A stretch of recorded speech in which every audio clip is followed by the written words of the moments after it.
So I just felt like it's not. Let me not overstress myself. But when she gave me a glimpse of what she's working on next year, I said, "This year is not over. Let me sit back and let me use the next few weeks well." So we have a promo for festive season, and this promo is our biggest deal. Like my office people were asking me, "Why are you doing this?" I said, "There's no need. Let's collect the money." And because people would spend their money this festive season, whether we give them an investment opportunity or not, so give a deal that would make people invest wisely. And then we're launching 2 new estates before the end of the year. So I'm really grateful to God, and I'm excited about what the next few days, finishing strong. Fantastic. Well done. Keep doing. Keep soaring high. Over the weekend, it was a very busy weekend for me. Like back to back Friday. We had 2 events. My husband had to attend. It was his girlfriend, Wuraola. She used to be okay, but now she's a doctor and she was 50. She had a nice event in the morning, and Friday evening, my girlfriend, my cousin, Larry, is now a doctor. She worked for her, like this is a doctor, PhD. Larry, yes, Fuji cousin. So she did so well, everybody celebrated her. Then Saturday, party, Honorable, I could say, his daughter got married, so we attended the engagement ceremony, and then also Wura's 50th party, also the main party. And Sunday was just back-to-back meetings. I didn't get home till like almost midnight yesterday. Oh my gosh! Like really long day. I've been working all night. So my eyes are very heavy. Like, people don't understand. You're smiling. You don't look at it. I've been on my laptop since like about 4 a.m. You know, thank God, it's all for good. You know, we're trying to end the year strong. With a bang. Finish strong. With a bang. Okay, let's go on a quick break. When we come back, we go through the front pages of the papers. Stay with us. We'll be right back.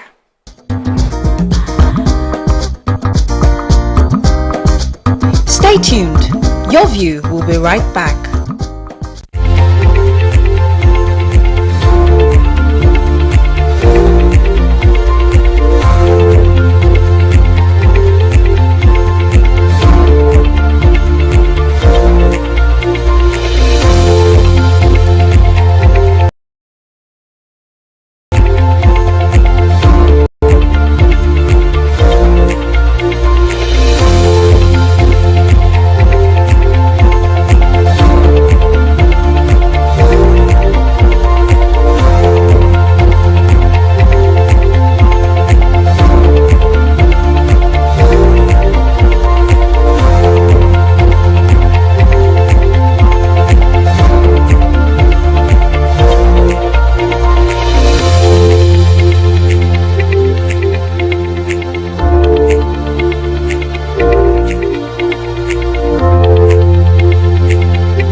We're going to start with the nation. Ex-depot price hits 225 naira to the litre as petrol scarcity persists. Governors Gbajabiamila, others with Tinubu in the UK. Lagos is likely to ride on blue light rail before Christmas. That's good news. Adeleke certificates, my life under threat, says PDP chieftain. 500 doctors left in 2 years, says Medical Council. Lovers bury newborn alive. Grandma expectant mom held for drugs, and how to curtail rising debt profile by DMO. Okay, which story are we starting with? The good news. So the Lagos State Governor Babajide Sanwo-Olu may give Lagosians an unexpected Christmas gift. So they said he may launch the rail system within weeks, though this is coming 11 years behind schedule. Now, they said the Blue Line is currently undergoing a test run to certify if it's ready for commercial operation. We know that work began on the Blue Line in 2006 as a World Bank assisted project, and it was inherited by Governor Babatunde Fashola, who took it to about 80%.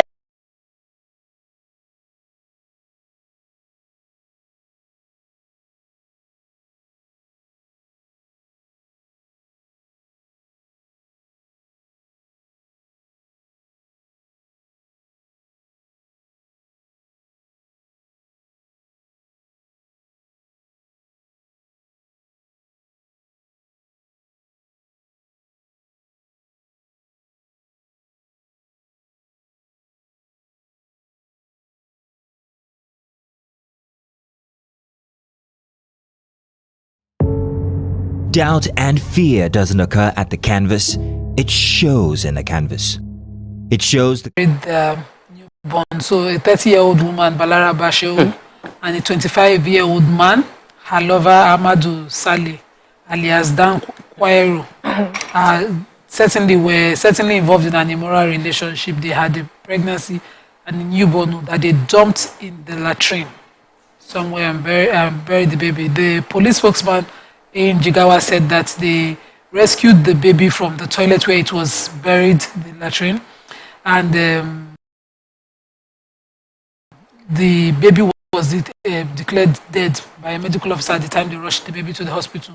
They have since arrested the man, and the matter is under further investigation. It's just sad that, in this time that some people are losing sleep, crying in their saddest times, and spending a lot of money trying to have babies of their own. Some people are burying theirs. Right, so the standard bearer for the APC presidential ticket will be in the UK today to speak at Chatham House. He's there accompanied by Governor of Kaduna State, Governor El Rufai, and the Governor of Jigawa State, and also the former Governor of Ekiti State, Kayode Fayemi, all there with him. And he'll be speaking on the foreign policy, the United Kingdom's elite foreign and policy think tank institutions. If you recall, he was there back in 2011 to speak also on there for on the topic on the opposition, of the rise of the opposition of Nigerian politics back in 2011. And he'll be speaking there also this time around to tell them of his plans on security, economic development for Nigeria, and how we can improve our exports to bring in more revenue for the country. So I think that should be about maybe 1 or 2 p.m. today. We'll see that conversation. So I want to take the story of NDLEA in their ongoing effort to reduce prevalence of drum consumption. The carried out operation, and the spokesman for the NDLEA, Femi Babafemi, spoke about the 60-year-old woman and a pregnant woman that was caught with drugs. The 60-year-old woman had drugs were sent to her, and it was packaged into a speaker. So she got 2 giant speakers, and inside the speaker they found 5.5 kilograms of loud variant of cannabis. And she said that this came from South Africa. Her daughter sent it. She said her daughter sent it to her, but she's been arrested. She's 60-year-old. And then there's a pregnant woman, an expectant mother, who was also caught with drugs. Then there's another man in Abuja, Ibrahim Momo. He's known as Ibrahim Bendel. He escaped from prison maybe during the raid, and he was found back in his trade, trading 61 jumbo bags of cannabis in Abuja. Also, there are reports of several cases, and I'm always just happy taking this story, but it's to serve as warning for anyone who is being contacted and lobbied to carry drugs not to do it. You might see others escape, but they are catching people on a daily basis, and you don't want to be one of those caught. So desist and stop doing it. All right, moving on to Punch. Bauchi Gombe fight over the new oil wells. When you see the money, gotta be fight. Buhari seeks improved security in ECOWAS region. Police Arepo Estate accused of plotting murder suspects release. FG unveils new curriculum for varsities today. Zenith wins Bank of the Year award. Marketers resort to private depots shortage hits NNPC. Atiku Obi Kokonso lock horns at the town hall meeting. Nigeria's telecom subscribers hit 214 million, and poor network INEC to meet NCC telcos on Tuesday. Okay, let me start with the major headline. So, Bauchi and Gombe are going at each other because of the newly discovered oil well. According to them, they are laying claims to the Kolmani oil and gas field, which both states are laying claim to. Now, Gombe is saying that he's insisting that the special advisor. No, actually, he's insisting that this contention is caused by the Boundary Commission for this controversy. They are the ones that have caused this controversy because they've not been able to properly demarcate, and they are hypocrites according to him. He says NNPC and this National Boundary Commission are hypocrites, and they know the truth, and they refuse to state it. Bauchi, on the other hand, is saying that this issue is not for they're insisting that the area that this oil was discovered was actually situated in Bauchi State, not Gombe State, and that the chairman of the there's a lot of back and forth. Please, is this oil not owned by Nigeria? It's owned by Nigerians, but we have to know who's going to get the 13% derivative eventually. So they have to be over $1 billion barrels worth of oil. There's attracted already $3 billion investment so far. So this is not small money we're talking about. Okay, let me use oil to follow the story. So according to the Ip Man boss, quickly, let me get his name. He says that federal government have been doing us like this. In a statement by the Ogun State chairman of Ip Man, Mosimi Depo, he says that the Nigeria, he called out the NNPC and the federal government that they've not had petrol at their federal government owned depots. The one in Ogun State has been empty. He says that even though those depots prior in the year they were getting petrol from them at 148 per litre, but now they are all not serving anybody, and that explains the crisis and traffic I have to bear every day. That they have been resorting to the private depots in Lagos, obviously at Ijegun, to lift petrol at 215 to 220 naira per litre from those depots. So you can imagine when it gets to the petrol station, he will then be selling for 245 to 250 per litre, and that's what they've been going through. He issued this in a letter, and the costs continue to vary across states. By the time they are traveling with the product, continue to vary across states in the report. So I don't know what NNPC is saying. They can't keep telling us they have sufficient supply, and Ipman is saying otherwise. And we too, we are seeing otherwise. Who is deceiving who? Let's go on a break. When we come back, we continue with our review. Stay with us. We'll be right back.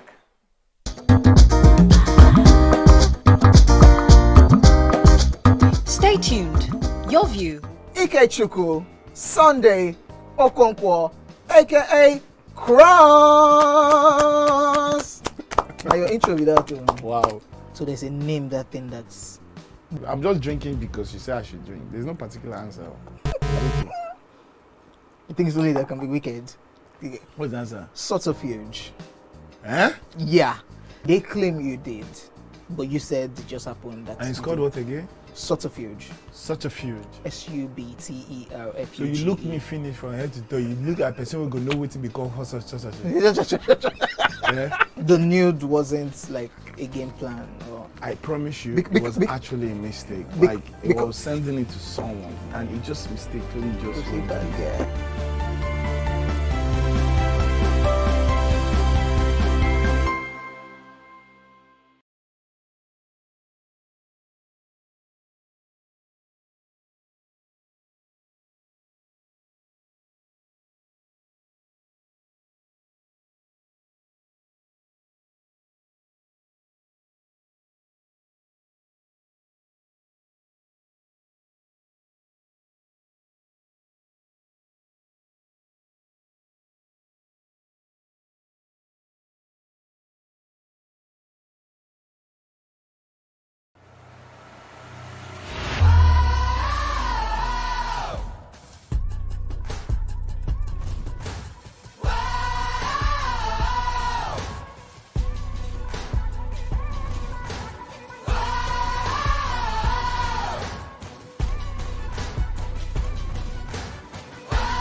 Doubt and fear doesn't occur at the canvas, it shows in the canvas. It shows the conation of raw earthen material slabbed, stroked and molded at a pace provided by the doubt and fear. Every move way in the struggle of one to the other, merging the past to the present, brushstrokes of colors seen but not known. For when the wailing stops, the pieces settle down in abject beauty erected for a century of a century. Speaking, advocating, protesting as the arts are meant to be.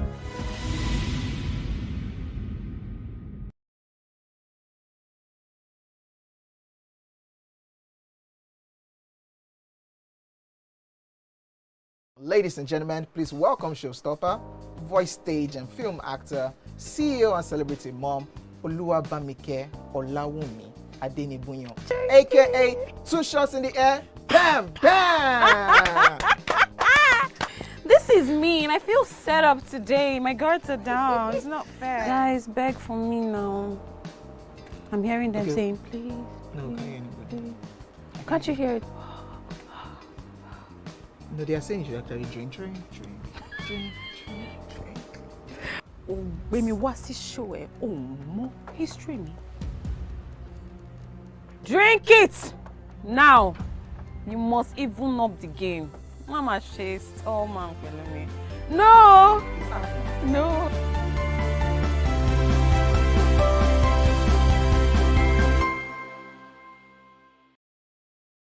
Ladies and gentlemen, make welcome pioneer Positive Force member, dancing queen of the 80s, non-conformist, Afrobeat historian in her right, and long-standing member of the multiple award-winning all-female show YourView, Omoyeni Yeni Anikulapo Kuti, aka YK Power! Ginger! Take it. Today we'll go here. Hey, I don't read you. Are you sure? I'm not here to answer questions, I'm here to drink. We're in trouble today. Wait till your age. I was close now. I said 1975. He said 73. He said 75. Vanessa wasn't even born till 75. So will I drink half? You go drink. Take. Make I help you. Russian. No be half. Which half? You will make me drink. I'll give you a hint. Lights in no.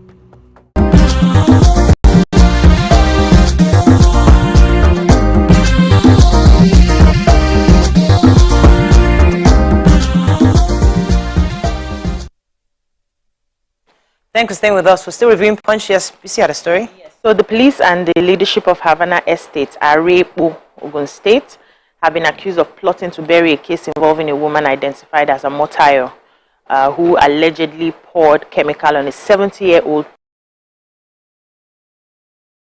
painter, Emmanuel Agbeli, which led to his death. So according to the story, they said both of them have been in disagreement for a long time. And this and two of them attend the same church. One is the English department and another is in the Yoruba department. And so this particular day, Omotayo, no, that's the first guy. I want to get his name now. Emmanuel was, praying in his room when Omotayo walked in and poured a chemical on him. So he just realized that he was feeling somehow, and then he went out to report to one of their neighbors and a security officer. On his way back to his room, he slumped and died. So the case has been taken to the police station.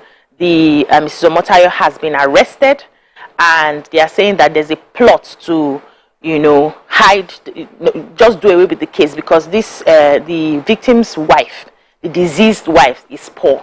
She sells in Aribo market, so she's not able to afford a lawyer to, continue the case. But she's saying that though they are, putting pressure on her to withdraw the case out of the police station, but she says she wants that lady to be in the police station, police custody for at least 6 months. Now she doesn't have money to fight the matter. The chairman of the estate, has been doing somehow. He's not really forthcoming in explaining, because he's actually sending somebody who is big in that estate to release the woman in question. So this woman feels like she needs justice, and the government should do something about it. It's so sad.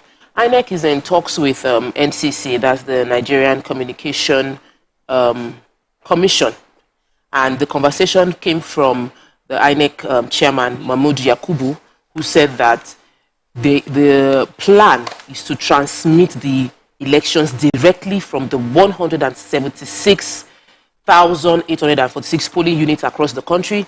And they are thinking that we don't have enough connections in all those areas for it to be seamless, but that there are some blind spots along the areas. They've had success in transmitting directly in the 105 by-elections that has been conducted in since 2020 without any issues with this platform. But they are having a conversation to see how every of those, they are doing their test running transmission right now, so that they are sure by election time, every polling unit can transmit their results directly to a central server. And I'm looking forward to very safe elections. So NCC should work with INEC to ensure that this happens for us. Okay, so let's move on to Daily Sun. Atiku attacks Tinubu over foreign trip. Presidency, why we haven't endorsed any candidate, says Igbo town unions. Atiku endorsements, Dogara seeking irrelevance, says Afegbua. Don't use religion to divide Nigeria. National Mosque imams cautions politicians. Support efforts to end AIDS. Presidency charges Nigerians. And 2023 presidential debate, Atiku Kokoso Obi lock horns. Let me take the major headlines. So the presidential candidate of the PDP spokesperson, Mr. Kola Olobodiyan, was saying that Asiwaju Bola Ahmed Tinubu had gone to the UK to evade critical public scrutiny. And this was referring to the town hall meeting that was organized by Arise TV News. Says that it was an intentional way to dodge public scrutiny.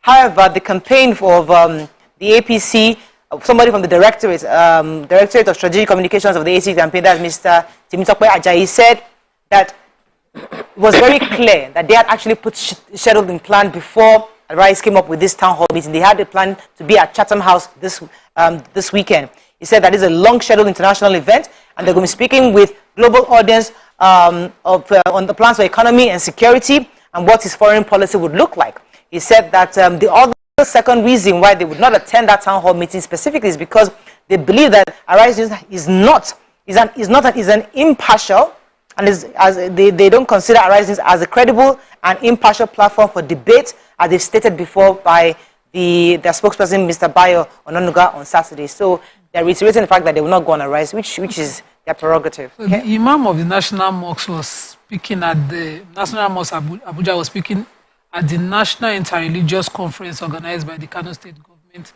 and he raised an observation about how politicians have continued to divide the country along religious lines, and he said particularly Christianity and Islam.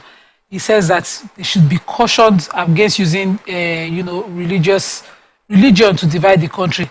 He said most of them will anyway be rigging their way in the upcoming elections by hook or by crook, but some of these politicians, according to him, unfortunately, from the two religions, are using this religion to emphasize our differences, causing disagreement, violence, and fights among Nigerians. This has already begun to happen during this campaign in many places. Let me say that one will be standing on a highly dented ground if he used religion in this manner at the expense of his own country. He went on to talk about how beautiful this country is, how blessed the country is. He said that Almighty Allah has graciously granted us this country and granted us unlimited bounties in this country. This country, we should focus on the development of this country to get it to be at par with other countries that are developed, rather than continue to divide the country along religious lines. And he says that both religions also preach tolerance and peace and peaceful coexistence, and that is what should be highlighted more during this time. Before you quickly move, this Association of Southeast Town Unions saying that they will not interfere in the politics, but it will allow Nigerians to make informed choice on which of the presidential candidate they will be voting for, which is devoid of tribal and cheap considerations.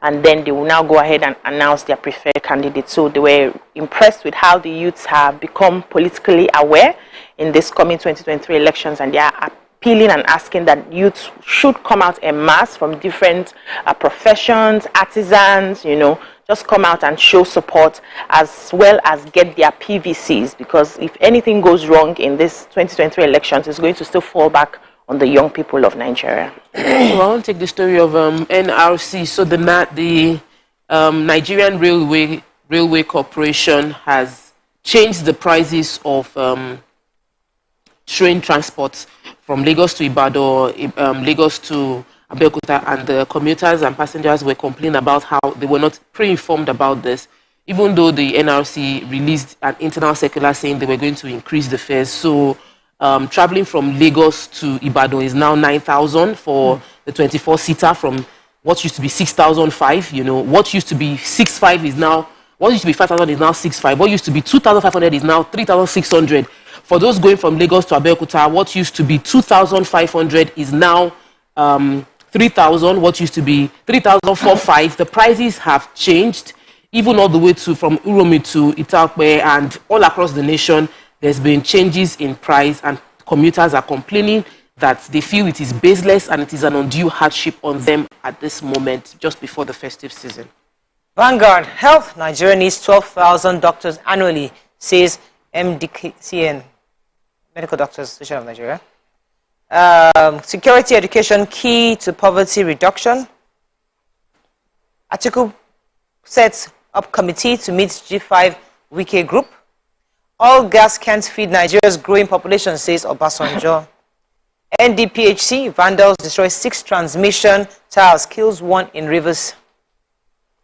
2023, Obi Dati, NNPP, ADP, flay Dogara over group's adoption of Atiku.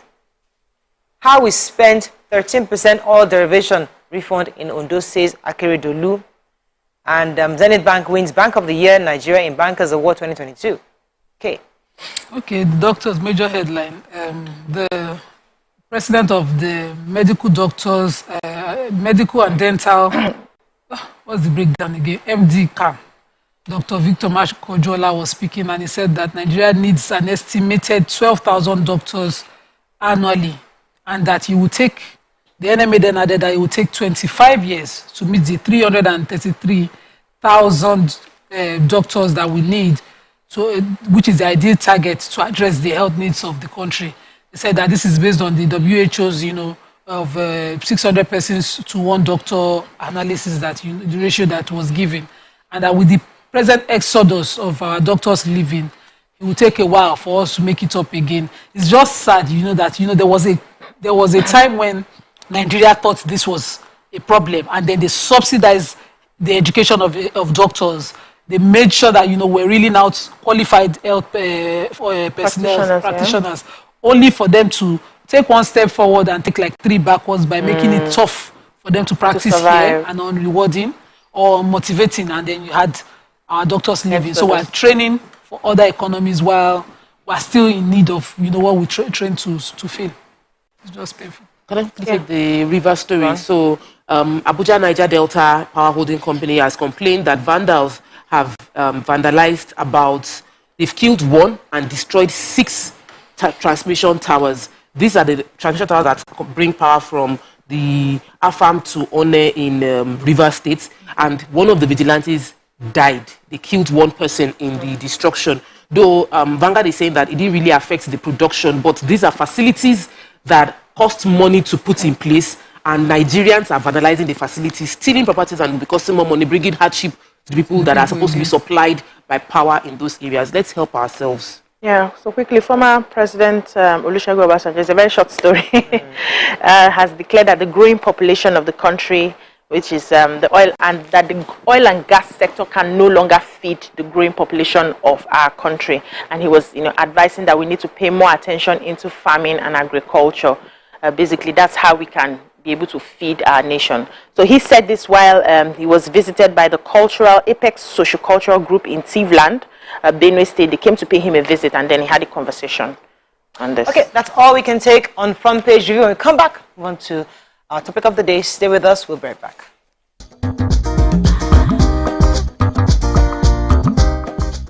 Stay tuned. Your View will be right back. So, have you ever wondered what happens behind the curtains of a man's mind?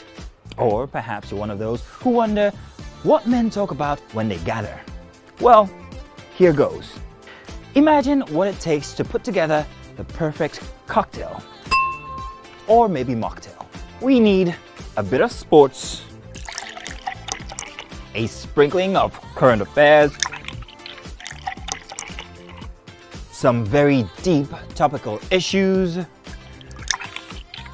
and last but not the least, a healthy dose of grumbling of those we love to hate. And yes, you guessed it, women.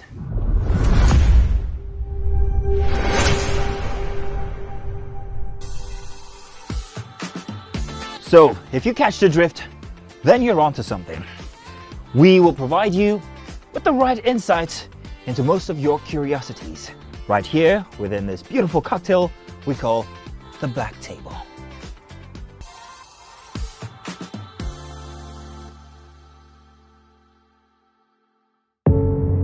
Doubt and fear doesn't occur at the canvas, it shows in the canvas. It shows the conation of raw earthen material slabbed, stroked and molded at a pace provided by the doubt and fear. Every move weigh in the struggle of one to the other, merging the past to the present, brushstrokes of colors seen but not known. For when the wailing stops, the pieces settle down in abject beauty erected for a century of a century.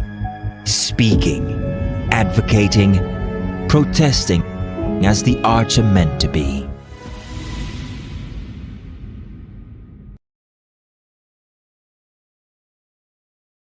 Ladies and gentlemen, welcome to the part of the show where I really have a lot of fun. Why? I'm highly competitive. I'm not going to ask you regular questions with me. I'm not well. So you're going to be as nuts as I am today, yes? Ready. Alrighty. Sorry. Can you put it down here, please? King Dion versus Tony. Oh, thank you. See all the Lee Kuku things you do. They make me. Oh no. Who said this? I'm going to every day closer. Girl, I want to make you closer. Okay. Upslayed in closer. On a scale of 1 to 10, how much fun have you had on the show? 11, 10. 11? 10, yes. 11? Now we're going to terminate the show. Please, my producer, this is where we're cutting it. Cameraman, cut it. You don't cut. Okay, I'm just kidding. The hottest music videos. Check it out. Let's go. Topping the charts. Right here on the Max World Chart Show.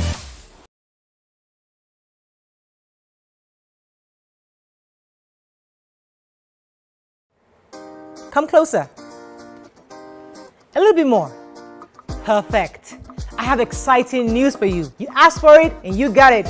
Your favorite breakfast show, Your View, will be going to 2 hours. We're going to have in-depth analysis of the newspaper review and more conversations on the hot topics. The ladies of Your View and I will be stirring up our guests to get in-depth into all the various topics, and you, our viewers, will have the opportunity to call in and share your views. After all, it's Your View. Join us on Your View, 9 a.m. to 11 a.m. for a fantastic conversation. Don't miss it. Ladies and gentlemen, make welcome the one who can make time stand still forever, Mr. Kelechi Amadi. How are you doing, sir? I'm good, my brother. You love that intro, Abi? Yeah. It was great. Okay, yeah, Thank you. We try like that. Thank you. Now my question, which I feel is a cheap question. Oh, go ahead. What does ISO stand for?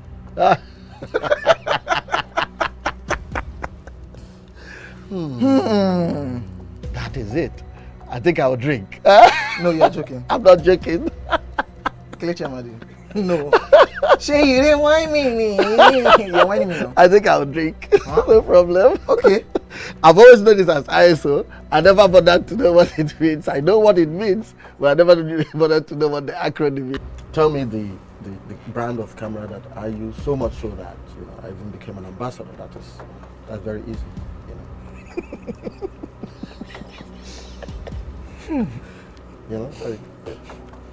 It's out there. It's supposed to be, yeah. I just said, let me give you this one as a token of my appreciation. Sony. Drink! No, I'm not done. You did not say final answer. Final answer. You did not ask me if that was my final answer. You don't have any choice again.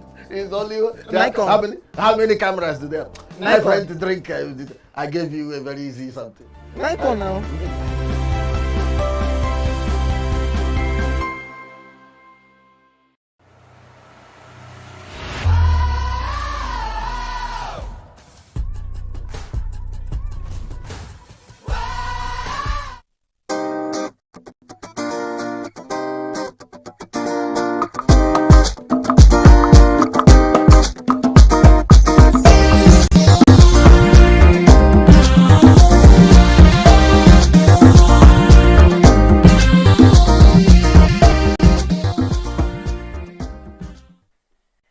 Joining us now is the production designer and chief visioning officer of the Event Architects Limited, a design-led event production and management agency in Lagos.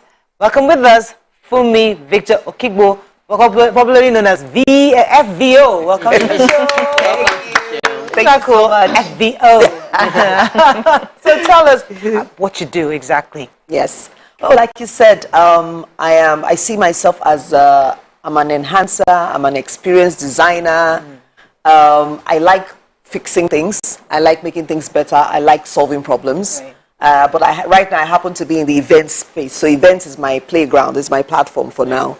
But yes, I'm a production designer. I'm an event designer. I'm an experienced designer. So tell us when you started your career and how you have transitioned so far. Well, it was so I studied mathematics and statistics. I did a bit of architecture. And then, you know, I just found that when I attended events, I felt the few that I attended then, I felt there was nothing spectacular about them.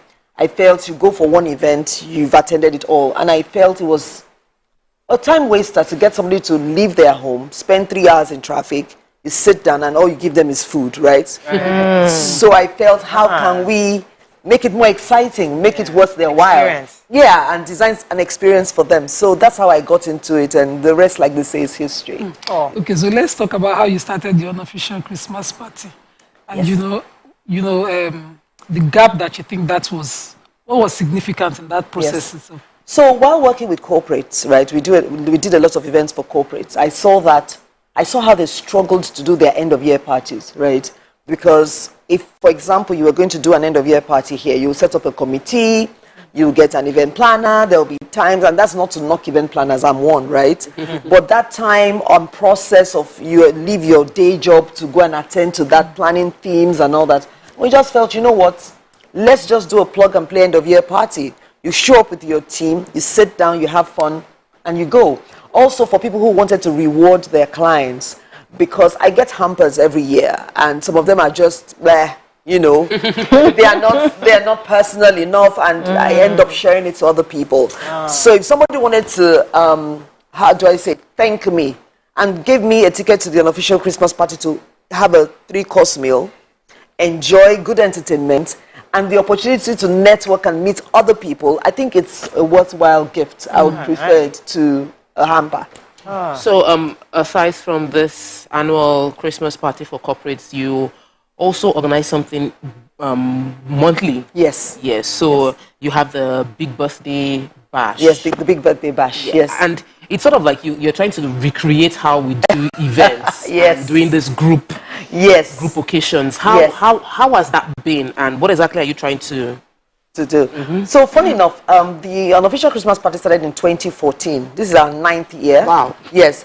7th edition, because we did not do 2020 and 2021. So it's an idea that is way ahead of its time, right? Because at the end of the day, when you think about it, it saves money and time. Sometimes you may think, oh, the money, but the time that you spend is money, right? So it's way ahead of its time because of even the economy right now. If you have to go and book a hall yourself, get a guest artist to come and perform, it's a lot. So we try to recreate that with the Big Birthday Bash. The Big Birthday Bash, what it is a series of birthday parties. Every last Friday of the month, there's a birthday party being organized by the Big Birthday Bash. So you show up with your friends, you attend, you go. So there's cake, there's an MC, there's a DJ. The whole works. The whole works. No planning from your end. No planning from your end. Yes. Sure. Sure. Alongside birthday. Yes. But it's not free now. We pay it to show up. You pay something. But again, it's that convenience of you don't have to start wondering what to get. So the CS theme for unofficial Christmas party is this monochrome. What's the inspiration behind that? So it's the color edition, and that's because after 2020 and 2021, thanks to COVID, we thought let's sprinkle some color. So that is what it is. We wanted to, bring a little bit of color so people are not all moody. So that's it. It's monochrome. It's a one color outfit. So whatever you're dressed from head to toe, if you're wearing green, you wear green all the way down. Oh, okay. So it's not like there's one color. No, you come in your color, your favorite color. Monochrome. Dress from top to bottom. Yeah, that's the monochrome. So it's like a perfect gift for so I have family coming from abroad for Christmas. Yes. So I can just have a package, a family package? Can we Yes, pay for you a family can. package? It has to be per person, or how do you? So a table is 2 million naira for a table of 10. Okay. And it includes a 3-course meal, includes the entertainment, amazing entertainment. We are going to reveal our guest artists soon during the year. We've had people like Tiwa Savage perform. We've had Banky W then. We've had Pat Rankin, Shino Peters, Adekunle Gold in the past. So we will have another. It's the whole works. Also, we have the Employee of the Year Awards. Oh, okay. So for people, what we did was that we just took the elements of an end-of-year party and brought it in here on a bigger scale. And then we have lip-sync battles where companies compete for a prize. Sorry, I'm trying to understand. I come with my company, and my company Employee of the Year would get acknowledged, and other person's Company of the Year Yes. will also get okay. Absolutely. So everyone who gets a table gets to pick If they wanted. Yes, because for example, if you're the Employee of the Year here, yes, everybody here will say, oh, well done, but now you're on a bigger stage, right? Yes, so several other companies. Yes. How does it work exactly? Let's say we have 9 companies. Yes. Does it not get rowdy when you have to announce the Employee of the Year for all 9 of them? Yes. And how exactly does it work when the recognition happens? So Yes. How do you know which one? Good question. So once you buy a table, we ask you, do you want to give out the Employee of the Year? And then they tell us yes or no. Trust me, we've learned in the past, when we first started, we'll give the CEO, they'll come and give a long speech and everybody's waiting. So now we don't do that. What we do is just, we call you in, the photo of that person is projected on the screen, we'll call you in, the MC is holding the microphone, and you just say, welcome, congratulations, take a picture, and you leave. So it's less than, it's easier. A few minutes, you handle that. Yes. So you've been mentioning 2020, 2021. Apparently the COVID-19 lockdown dealt with your organization, but how was it for you at that time, and what were your hopes after the COVID? Yeah, so it deals with everybody, right? And, you know, we took a lot of hits for people in the events industry. It was, I mean, I had to just sit down and calm down and just take like 1 year off. I was like, okay, you know. But it was a much needed reset that we all needed, you know. So everybody has looked inwards and checked out their systems and seen the best way to work. So we have adapted. And I know that we're bringing the unofficial Christmas party back because it is exactly what we need now, yeah? It is good with budget. It is good in terms that you meet different people from just one party instead of just doing your own thing. So even though this idea was before COVID, I think it's still relevant now. So as an event planner, what would you say your niche is? From talking to you, I already have sort of an idea, but just in specific terms, what's your niche? Yes. So the thing is that for an event planner, right, the systems and processes are pretty much the same. But yes, as an event planner, there are things that you find yourself doing a lot. I mostly play in the corporate space where you find experiential events where people want to engage with their customers. So you're like, oh, we want to launch a perfume and we want to launch it with 250 influencers, for example. We will sit with you, ask you the right questions. What are you trying to achieve? And then we'll recreate and design it such that you have 250 people in a room for 4 hours. What is the call to action? How do you want them to think when they leave your event? And we bring in all those elements to make that possible. Fantastic. Well done. Congratulations on this. I'm really excited. I've never heard about it, but I think it's a fantastic idea. Thank you so much. So what day, dates, any details for people who want to be interested? So it's on Friday, the 16th of December, and it's happening at the Balmoral on the island. Because I know there's one on the mainland, in Victoria Island Federal Palace Hotel at 6 p.m. So we can still come on. Great, well done. Congratulations. Well I love done. it. Thank you Okay, that's all we can take on this segment. When we come back, we want our next segment. Stay with us. We'll be right back.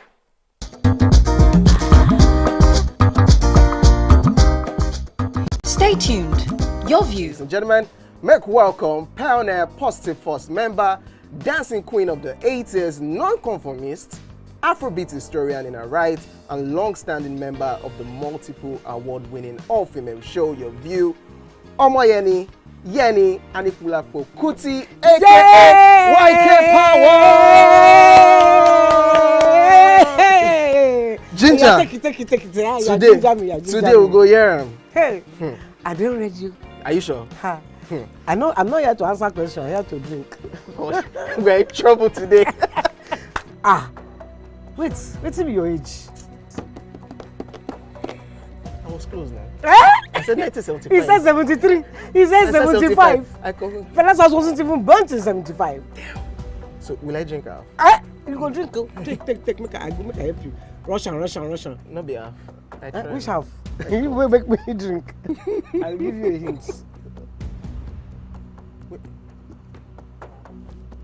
Lights in no.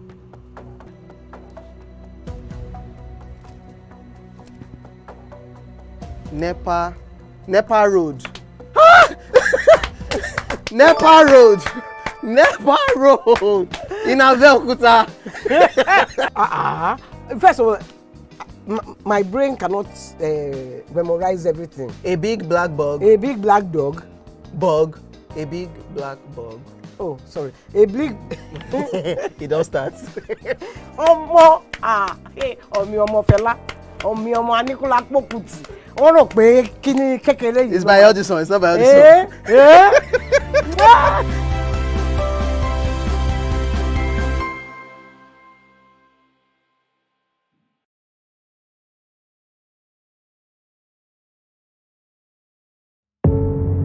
Doubt and fear doesn't occur at the canvas, it shows in the canvas.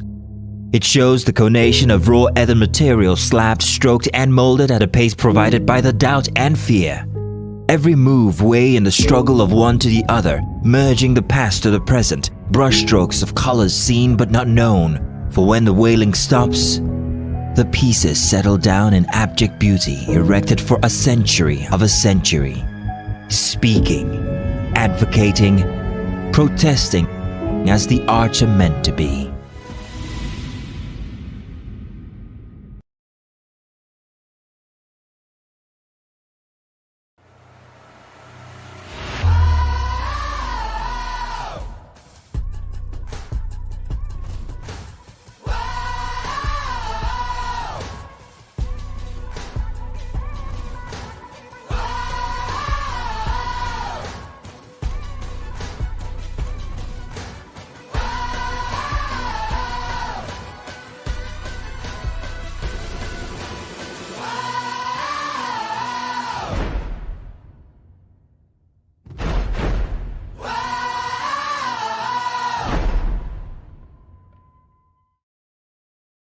Ladies and gentlemen, please welcome showstopper, voice, stage and film actor, CEO and celebrity mom, Oluwabamike Olawumi Adenibunyo, aka Two Shots in the Air, Bam Bam!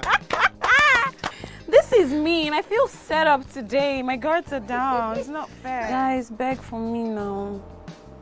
I'm hearing them saying, please. No, can't hear anybody. Can't you hear it? No, they are saying you should actually drink. Oh, baby, what's this show? Oh, more history. Drink it now. You must even up the game. Mama chased. Oh, man, me. No.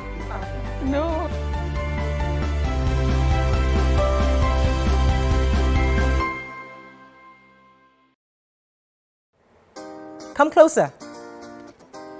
A little bit more. Perfect. I have exciting news for you. You asked for it and you got it. Your favorite breakfast show, Your View, will be going to 2 hours. We're going to have in-depth analysis of the newspaper review and more conversations on the hot topics. The ladies of Your View and I will be stirring up our guests to get in-depth into all the various topics, and you, our viewers, will have the opportunity to call in and share your views. After all, it's Your View. Join us on Your View, 9 a.m. to 11 a.m. for a fantastic conversation. Don't miss it. Ladies and gentlemen, make welcome the grand comedian of the Federal Republic of Nigeria, Gbenga Adeyinka the First. OJ right here, 7 of 7, like you already know. Gbenga right here, 7 of 7, like I'm beginning to know.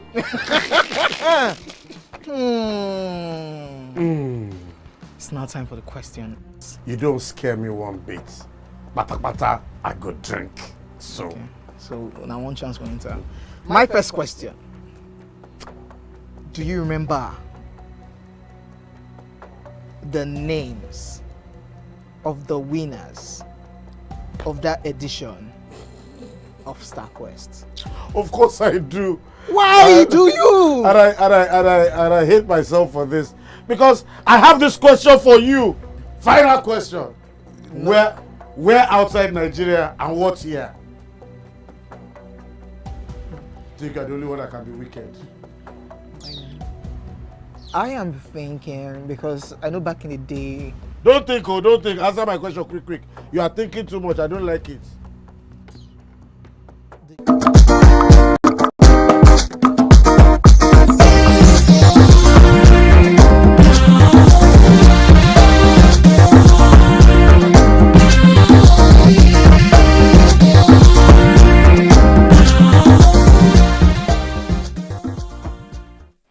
Thanks for staying with us. Veteran Nollywood Yoruba actor Ebun Oloyede, popularly known as Olaiya Igwe, has taken his support and advocacy for the emergence of the presidential candidate of the All Progressive Congress APC, Asiwaju Bola Ahmed Tinubu, in 2020 presidential election to another whole dimension when he went naked at the beach to pray for him.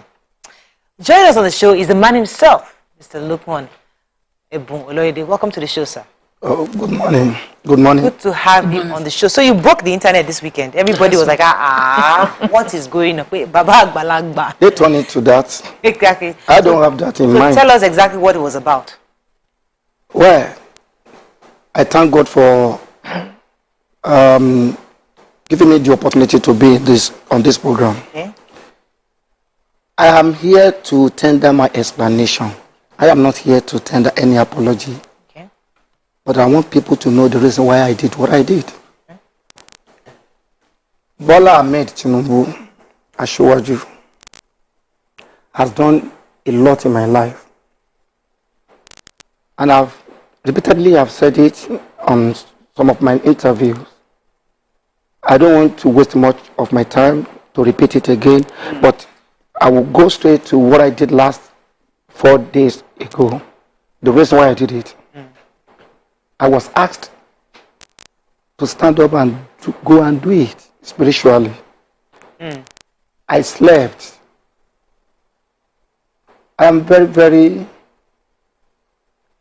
I have a gift of revelation by Almighty God. At times, I see what God plans for me ahead before it happened. Okay. I was sleeping that day and the voice came to me and said, please stand up. You said you love Asiwaju and he has been assisting you. I said, yes. Stand up, go and do this for him. I am an artist or a beat politician. But professionally, I am an artist. Right. And I said, okay, as an artist, I can do it, but I should think about my immediate family. Right. But I want to tell you something. I can do anything to support Asiwaju. As long as I believe this thing has nothing to do with any other person. Right. I can do it to any length. Let me get a few more questions in from you because I know the ladies have a few questions for you. Yes. So I know that people who are really spiritual, they use different things to pray. So we see women wake up in the middle of the night to pray for their children. So this just shows me that there's a strong support. You really have a strong feeling towards your principal and you really want to see him succeed. But my worry is, how did he get into the internet? Were you doing it and you had someone who was posting, recording you or something? Much. Thank you. If you are a Yoruba, Babalawo can say, okay, if you want to do this prayer, make sure you go to various markets. On a market day, carry a book. And a lot of people will be there. Yeah. There's no difference of doing that to what I did. I deliberately recorded that event. Oh. I deliberately, for people to see. Okay. It is not because of money. Deliberate. Okay. Yeah, because, yes, it was an intentional. Okay. That I should do that because I listened to the voice. The and then you posted it yourself? Of course. Oh. Okay. I did it. That video showed that, you did it deliberately. Deliberately. Obviously. And I have no cause to regret. It showed a lot of work. Now, the issue of regret is subject because it could have been, it seems counterproductive. You edited it and put the lighting effects in the video. Did you think after the video that, this could be counterproductive, or has it been productive to you? No, it can't. And I will tell you why. Firstly, when I was in university recently, they taught us one subject, they call it individual differences under mass communication. As long as I'm doing what I'm doing and I believe that thing cannot affect any other person, right. I think I have freedom of that. Yeah. So, Asiwaju Ahmed Tinubu is a big fish in my life. In the lives of many. I don't know yours. But in the my lives of many. God bless you, my sister. It's a big fish in my life. And I know that it's going to be the president of this great nation very soon. Okay, so let me come in at that point, because people were commenting under there are lots of, oh, you broke the internet, it's not small. And the comments were like, oh, he's trying to be relevant, he wants people to know that he did something. If they say you should go and do it, do you need to let everybody know that you did it? But if you don't let people know, they will not get any appointment that comes in time when things are coming in, that it is a commercial game, everybody is trying to be relevant. And you've already said that this is a personal decision and you have a freedom to do what you want to do. But you must also realize that you are a role model. Everybody, majority of the Yorubas, and I'm sure even non-Yorubas, grew up watching you. And to see a video like that, it will be sending mixed messages. Some people got different messages. Some people watched that video and they got, you can hear a voice and the voice will say you should go and pray naked, and you should go and pray naked. That it's acceptable. Some people got the fact that I want to be politically relevant. I want this Asiwaju Bola Ahmed to know that I am in the... I work for him. I work for him. Not because of that, my sister. I've been mentioning Asiwaju Ahmed Tinubu. I've been telling people what he has been doing in my life since, not because of the election period. Not because of that at all. Now, whatever they thought, my decision is my decision. I did it deliberately to support Asiwaju. It's a program. Did you have to be naked though? No, I need to. That's the instruction. For that instruction, I need to. But my question is... But I did not show my toto or whatever. Yeah. I show my back. Right. Then you made mention of one thing. You said role model. That word model, some model will naked and display for people to say that they are model. I am a theater person. I did not show what people expect to see. I did not show that. I show my back, and the camera did not pick that in. So I thank God for that. So that is the reason why they are saying people are annoying because of this particular election. But would you say some people that are talking are from other party? But would you say believe that, and some agitators of Yoruba, whatever. Some will say you're doing it out of fear that Asiwaju might lose. Is it like so he doesn't lose? So let me go and is it like somebody woke you up? This man will lose the election, so you have to go and do this ritual. So God will not send me what. God will never send me what will not work. Believe me, today Asiwaju is going to be the president of Nigeria very soon. You will see. What has the feedback been like from the Asiwaju's team since the release of the video? Yeah, has there been any feedback? Have they reached out to you? I'm so sorry. I am not here to tell you all those things. Okay. It's a personal thing to me. Okay. When you say personal, see, when I was preparing for this, when I heard that you were coming, I was thinking to myself, and I said, I was trying to see where you're coming from, because my job is always to look at all the three sides. And when you say your video that you felt like it was like you owed him, this is something he has done, and I'm saying, just like Nima said, we're all in that shoe. Because even I can tell you that Asiwaju has done enough in my own life. Yes. Even my father was sick. when he was practically abandoned by almost everybody. After I had a stroke, many people abandoned my father. Asiwaju took care of my dad, made sure my mother was okay, did a lot for my family. So when you say you feel like you owe, I understand that sentiment. I feel that payback time people I'm saying, I understand it because I understand I'm coming from that shoe.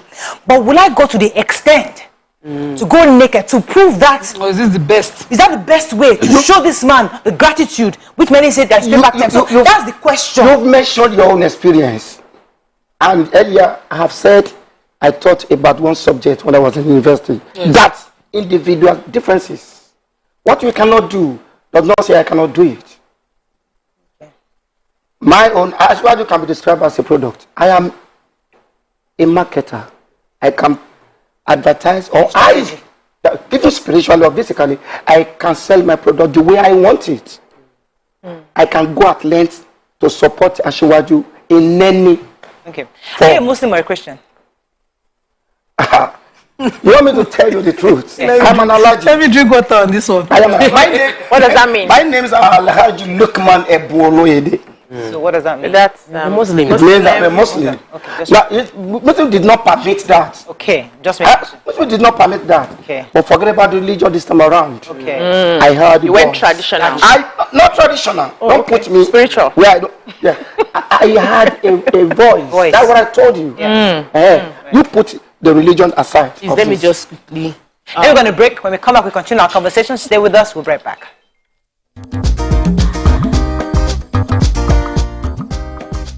Stay tuned.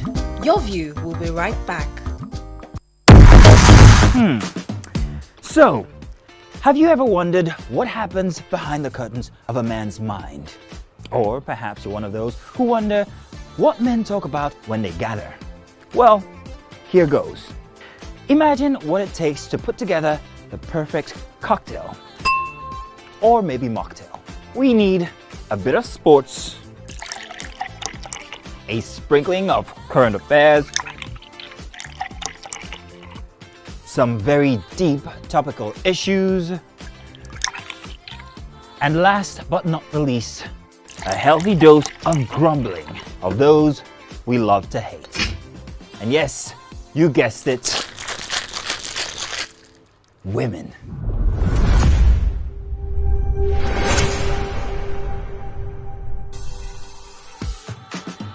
So, if you catch the drift, then you're onto something.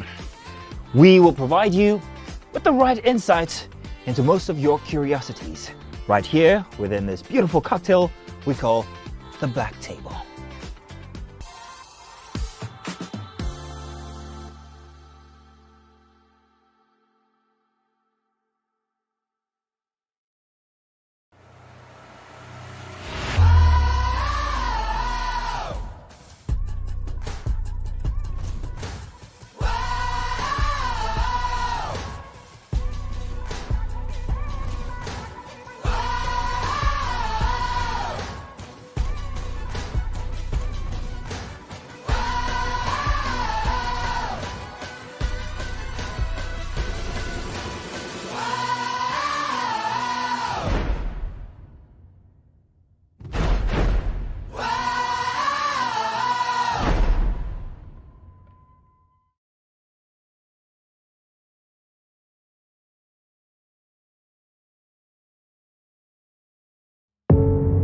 Doubt and fear doesn't occur at the canvas, it shows in the canvas.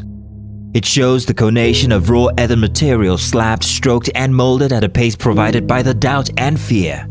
Every move way in the struggle of one to the other, merging the past to the present, brushstrokes of colors seen but not known. For when the wailing stops, the pieces settle down in abject beauty erected for a century of a century. Speaking, advocating, protesting as the arts are meant to be. Ladies and gentlemen, please welcome showstopper, voice, stage and film actor, CEO and celebrity mom, Oluwabamike Olawumi Adenibunyo, aka Two Shots in the Air, Bam Bam! This is mean. I feel set up today. My guards are down. It's not fair. Guys, beg for me now. I'm hearing them saying, please. No, can't hear anybody. Can't you hear it? No, they are saying you should actually drink. When you watch this show, more history me. Drink it now. You must even up the game. Mama chase. Oh man, follow me. No, no.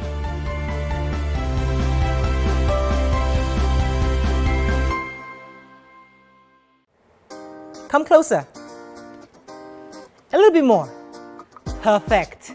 I have exciting news for you. You asked for it and you got it. Your favorite breakfast show, Your View, will be going to 2 hours. We're going to have in-depth analysis of the newspaper review and more conversations on the hot topics. The ladies of Your View and I will be stirring up our guests to get in-depth into all the various topics, and you, our viewers, will have the opportunity to call in and share your views. After all, it's Your View. Join us on Your View, 9 a.m. to 11 a.m. for a fantastic conversation. Don't miss it.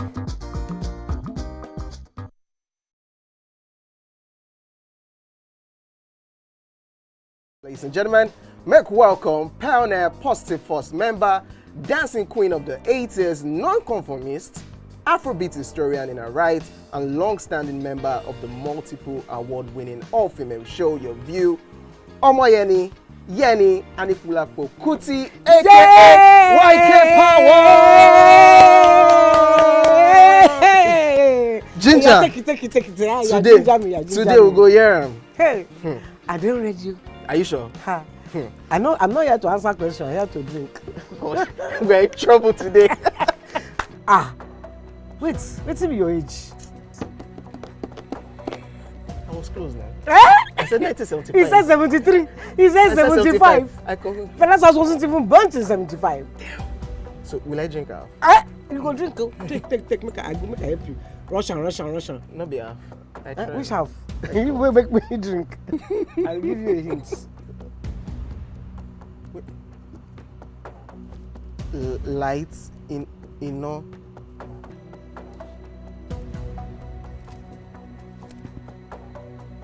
Nepa Road. Nepa Road in Abeokuta. First of all, my brain cannot memorize everything. A big black bug. A big black dog. Bug. A big black bug. Oh, sorry. A big. It don't start. Ọmọ fẹlá. Ọmọ Anikulapo Kuti. Wọ́n rò pé kí ni kékeré yìí. It's by Audison. It's not by Audison.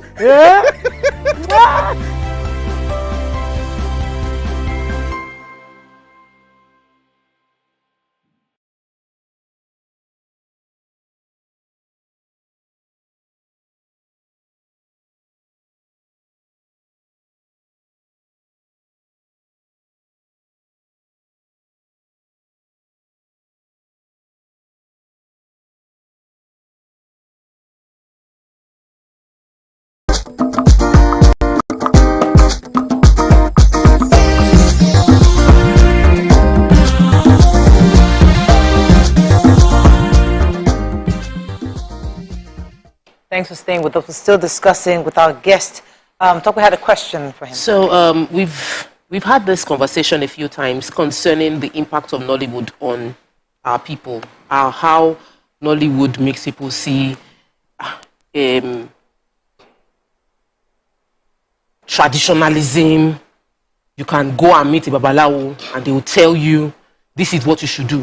For Oriele Mefa, AKJ, do something else. That's wash your head 6 times, and the 7th time maybe you hit the head on the wall, and then they'll say something will not happen to you. Say it as they used to do in the film. They'll throw the sponge and don't look back. Throw the sponge to the back and don't look back. You know, especially within the Nollywood industry, they entrench this spiritual that does not give room for you to just without putting a lot of logic. And we've seen the impact.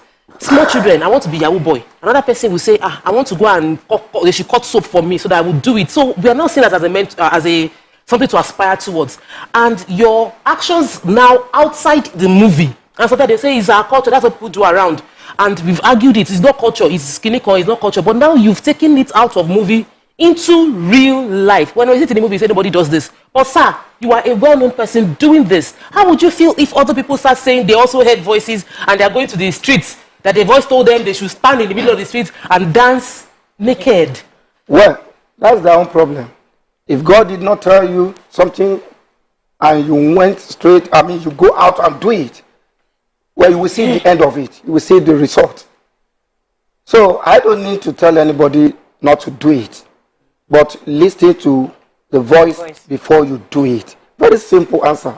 Okay. So if I did not hear anything from Almighty God, do you think I will go to that extent? I will not. So sometimes you hear things that you feel convincingly about. You know, a lot of people, I see a lot of people stand up for Asiwaju. MC Olomo has led million matches, used his machinery continuously because he owes him a lot. We did it together, he's my brother. So I've thought you'd run this through someone. Did you run it through anyone that this voice I have heard, or did you just single-handedly take the decision? Thank you very much. I single-handedly take my own decision. I took it and I did it myself. I did not discuss with any other person. It's only yours. Yes. And let me quickly tell you, some people are doing this kind of a thing by giving them money. I don't do it because of money. I am doing it on merit. What Asiwaju have done? Asiwaju hold my soul. The Almighty God used Asiwaju and Dapo Abiodun. When I first sick, Asiwaju and Dapo Abiodun and MC Oluomo, he used them to hold my soul. And we are talking about the body. What is in the body? Somebody that holds my soul, that I should not go, I should not die young. And you think I cannot do anything for that person? Okay. So I am in support of Asiwaju, and I believe Asiwaju will win the election, and this country will change. So I'm a new fan, sir, because I'm somebody who believes if you do something and believe in something, do it with your chest. Be bold about your decisions and stand by it. And I actually appreciate such people. It shows me a form of integrity. This is what I've done and I'm standing by it. However, what I hear is a lot of people are trying to pay back. Use the word pay back. Is this time? Let's pay back. Are we paying back from something we think belongs to us? Like, is the country my family property that I want to use to appreciate the good deeds somebody else has done? Are you looking at him to say, okay, I think this man can, manage the resources of this country, he has the capacity, or are you just sentimental about the payback? No. I've seen, when Asiwaju was a governor of Lagos State, I was not young to that extent.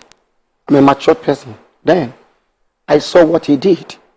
The man performed more than people's expectations. That one alone is enough for me to support him, apart from the voice that I heard. Let's go back to this voice. How often do you hear these voices? When I slept that day, when I was sleeping, I heard it. It came like a revelation. So how often, do you hear it for your children? Do you hear it for your family? Do you hear it, or just this is one time, first time? No, I heard this voice. No.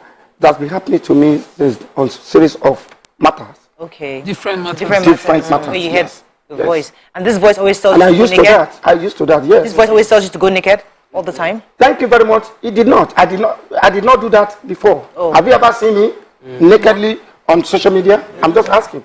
Why you did not ask? Why did you not see me on something of that? Definitely, the one I did, I was instructed to do that one. Right. You understand me? That's what, it's a task. So you're a thespian. You've been acting for a long time. For me, when I saw it, I was like, well, he's an actor. Maybe he's just acting. No, it's not just an acting. No. It's just not like. Though I'm an actor, I'm a professional theater practitioner, but that one, don't see it as an acting. Do you think this will affect your career, sir? Do you think people would still want to engage you to do the movies, knowing that you've gone all out like this, go naked for Asiwaju? Well, I would say no, it won't affect my career. For some philosophers and wise people, but some dumb, they can think otherwise because they don't really understand what we call revelation. You understand me? So that's all. Now after that, I got 3 days ago, after I went to the beach and did what I do. Yeah. I received another ambassadorship, and it's part of it. So I believe it won't affect me. When we hear going to the beach to do that kind of thing, we always hear things like water spirits, they're conjuring with the Ogbanjes, Abikus, and all that. Are you not afraid that is influencing? What's Yemoja? Well, I don't need to be afraid. It depends on my conviction. You understand? You know, there's a clash of religion here and practice. I am Muslim, and I understand native ways very well. Sometimes I threaten my friend, I go naked swear for you, you know, because I understand native ways. But it's not something I would ever do. I can threaten with it, but it's not something I would ever do. That is the reason why I said individual differences. Yeah, just a moment. So this, when you hear voices as a Muslim, does it now translate in the ways that are not Muslim? Do you understand what I'm trying to say? Being at the beach, be in front of the ocean, signifies worship of the deity of the ocean. It's Yemoja in Yoruba custom, and in another custom, I mean any name. You know, and the Beninese, when they go before the beach, it has a deeper meaning. They worship the deity. And you are Muslim. There's a clash here for a Muslim. Thank you very much. I want you to go back and rewatch the video. You will see that I did not mention Yemoja. Olodumare. Yes. So you forget about that. Leave that to Almighty God and my very self. To judge. To judge. I did not mention Yemoja. Yemoja, Oluweri. Don't forget. I followed the instruction and I did it. And you mentioned the creator of the Yemoja himself. And I want to tell you, Mrs. Oloremi Tinubu was the one that did a wonderful thing in my life before I knew Asiwaju, our husband. And I will never forget. I am not here to abuse anybody or to insult anybody. Those who have abused me, those who have done a lot of things, attacked, I saw everything on social media. You are nice, you are still my party. All I need is your vote for Asiwaju. Let's put the man there. It will surprise everybody in an alternative way. Believe me. Forget about my nakedness. You did not see my... Oh, we can't forget about your nakedness. This very fast, sir. Forget about that one. We can't forget. You cannot forget. This one they won't forget in a long time. And you need my ID. No, I'm just saying, like, it's unforgettable. The only thing you cannot forget is my toto, and I did not show it. Jesus Christ. I did not show it. This is Monday morning. It's difficult for me to see an agbalagba like you talking like that. Don't be annoyed. There are people put me that way. Okay, let me push me there. Let me wrap up. Let us. It's still Monday. Let us not get too. Still Monday. But thank you very much for coming to clarify. Because we're equally shocked, just like many Nigerians. Chelsea, but people say, why did you? But you know, listen. It's your choice. You're an adult. You've done what you feel you need to do. And everybody is respected for their own choices, but when I wear something, I wear something. You didn't wear anything, no? I wear something. I read the inside. Nylon. We are using it for film making, but nobody can see that. When you turn back, yes, nylon. I wear it. Okay. Yes, but you cannot know. Okay. Yes. Wow. But they did not know. Wow. All I want is, I want everybody. Now, body has come down. Of course. I think that is all we can take on this segment. Thank you very much, Alhaji, for joining us this morning. Thank you. I just hope that we won't get any more surprises and no more voices, at least. Please. But now, after a while, let the lectures finish. But I haven't finished the program. No, the one that they told you. I'm still continue. That is part one. You cannot see nakedness again, but you will see another surprise for Asiwaju for me. Okay, that's all we can take on this segment. Stay with us. We'll be right back.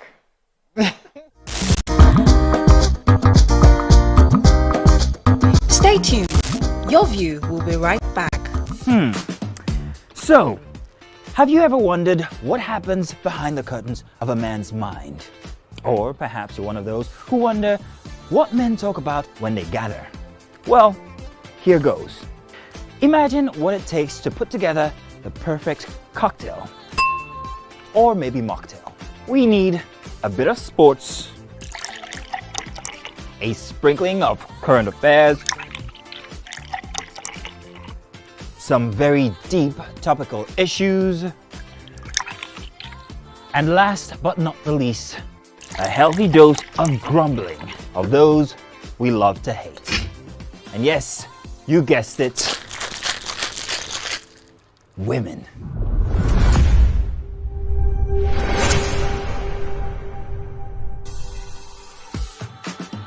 So, if you catch the drift, then you're onto something. We will provide you with the right insights into most of your curiosities, right here within this beautiful cocktail we call the Black Table.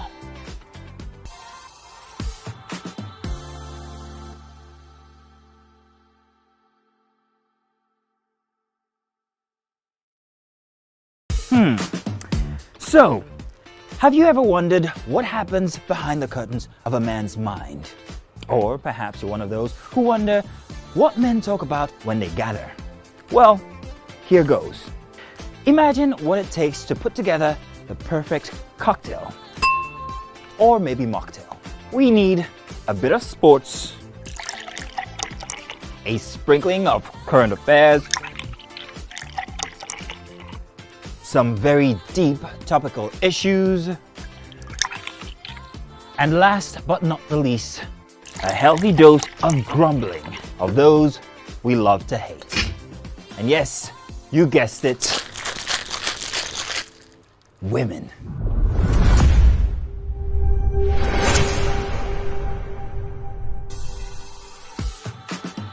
So, if you catch the drift, then you're onto something.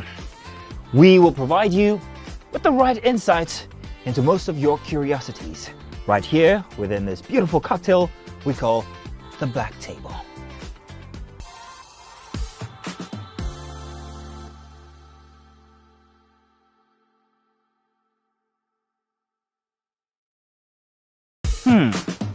So, have you ever wondered what happens behind the curtains of a man's mind?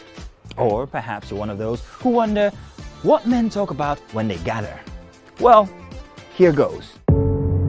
Doubt and fear doesn't occur at the canvas, it shows in the canvas. It shows the conation of raw earthen material slabbed, stroked and molded at a pace provided by the doubt and fear. Every move way in the struggle of one to the other, merging the past to the present, brushstrokes of colors seen but not known. For when the wailing stops, the pieces settle down in abject beauty, erected for a century of a century. Speaking, advocating, protesting as the arts are meant to be. Ikechukwu Sunday Okonkwo, aka Cross. Now your intro without Wow. So there's a name that thing that's. I'm just drinking because you say I should drink. There's no particular answer. You think it's only that can be wicked? What's the answer? Subterfuge. Eh? Yeah. They claim you did, but you said it just happened. That And it's called what again? Subterfuge. Subterfuge. SUBTERFUGE. So you look me finish from head to toe. You look at a person who go know what to become such. Yeah? The nude wasn't like a game plan. Or... I promise you, it was actually a mistake. It was sending it to someone, and it just mistakenly just.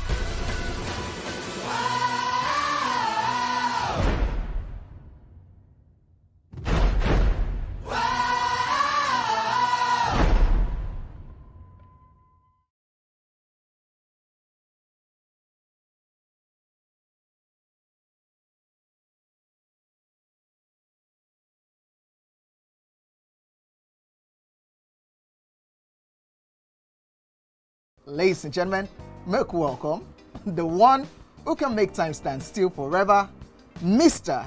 Kelechi Amadi.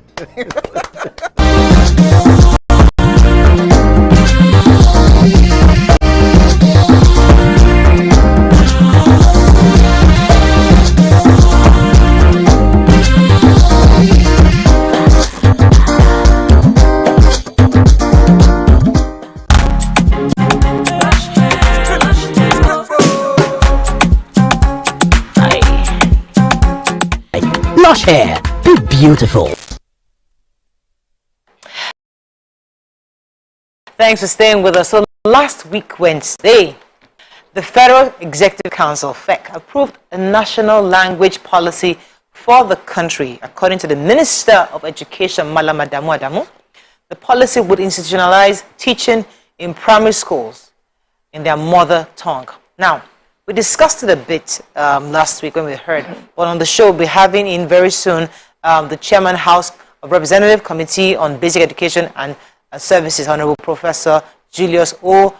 Ihonvere. He'll be joining us soon. But before he comes in, I'd like to hear your thoughts on it, because I remember Nima saying very clearly that it was a great idea, but execution is a whole different ballgame.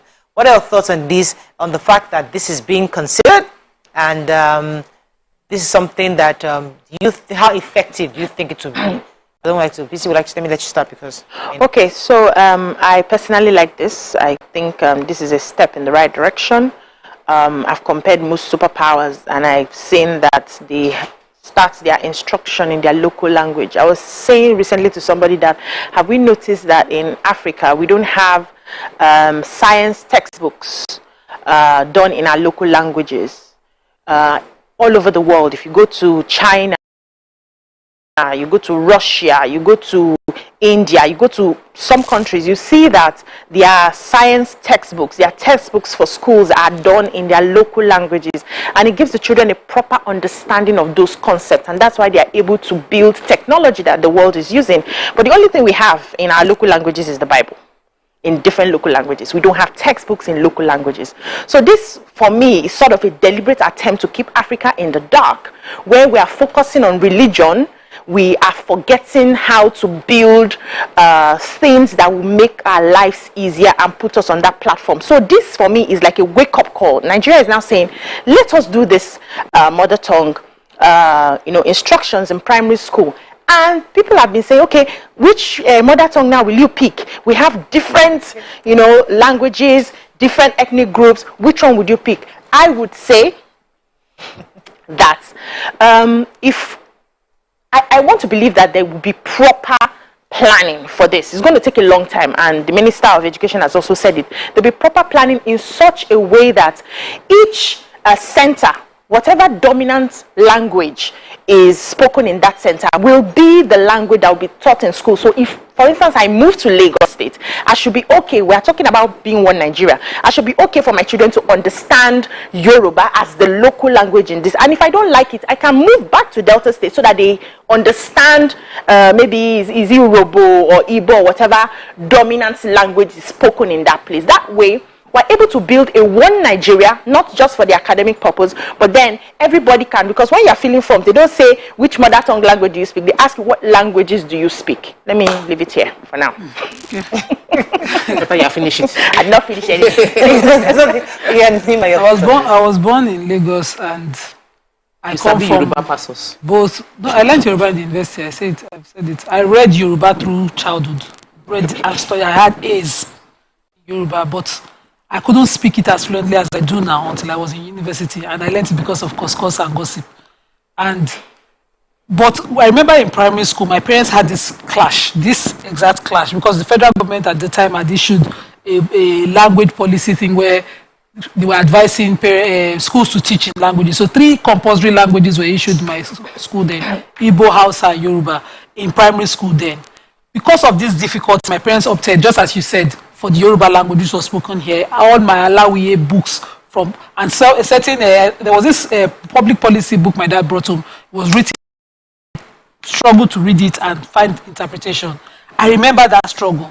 I remember in secondary school, when I wanted to pick the Hausa language, there was no Hausa teacher available. in secondary because it was still compulsory for us to take a Nigerian language, Igbo, Hausa, and Yoruba. There was an Igbo teacher available, there was a Yoruba teacher available, but I wanted to do Hausa deliberately because I felt, it was more common and it was, a language of preference for me at the time. But there was no Hausa teacher available, and the Igbo teacher was always calling us Anumano, Anumano. I found out it was animal. Anumano. So we opted for Yoruba, not because the Yoruba teacher was so pleasant she was also cursing all the time. But then there was the language I had learned over time, and it was a language available in the region. So there's so many things. I love this policy. God knows I do. But I have been through being born from parents from a different native, born in a state, a different state, forced to learn. And throughout school, then, even my language, I was learning it from home as a thing. So here is my concern. If a parent are of a Sakot descent like mine, and they teach their children or they speak at home a particular language, they're struggling to pass to their children because they're raising them in a different environment where the language is not well spoken, and they take that child to school, can they insist on the language of mother tongue for that child to learn? Because there's this clash for me. When I was speaking Esako at home, I'll get to school, teachers will speak in English, my neighbors will speak Yoruba. For a long time, I was a quiet child. Me that I'm a bubbly person. Up until I got to secondary school, I'll be looking like this. I want to communicate, but there was this clash. You go to Ileke, Afa will speak Yoruba. You come home, my mom will insist, I don't understand English until you speak the Esako language. And my father, who was even lenient to speak English. So there was this clash and confusion. How exactly do we plan to effect this? When it is an intertribal marriage, when it is a different environment, all of these dynamics, because we must have it neatly done.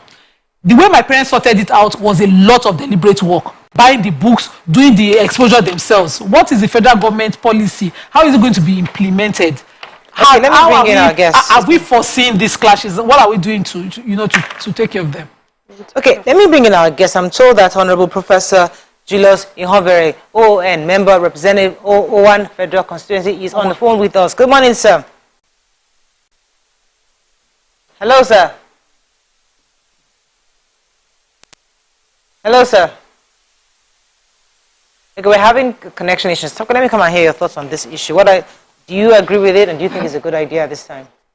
I think that one of the challenges we're already experiencing that we'll continue to have is a sense of identity or a lack of strong identity. And one of the ways that we can strengthen identity is through language, There's this poet that poem went viral, and she spoke about how people don't curse me for my mother tongue. It is unique, it is different, and it is a beautiful thing that we should encourage. Of course, BC has spoken about the challenges and the opportunities. I also feel like it's interesting when I get to meet an Igbo person who said, I was born in Zaria, I speak Hausa fluently, and then now he's in Lagos. I'm like, this is so beautiful. Sweet. Because your name is Igbo, you grew up in the north, and you could speak the language.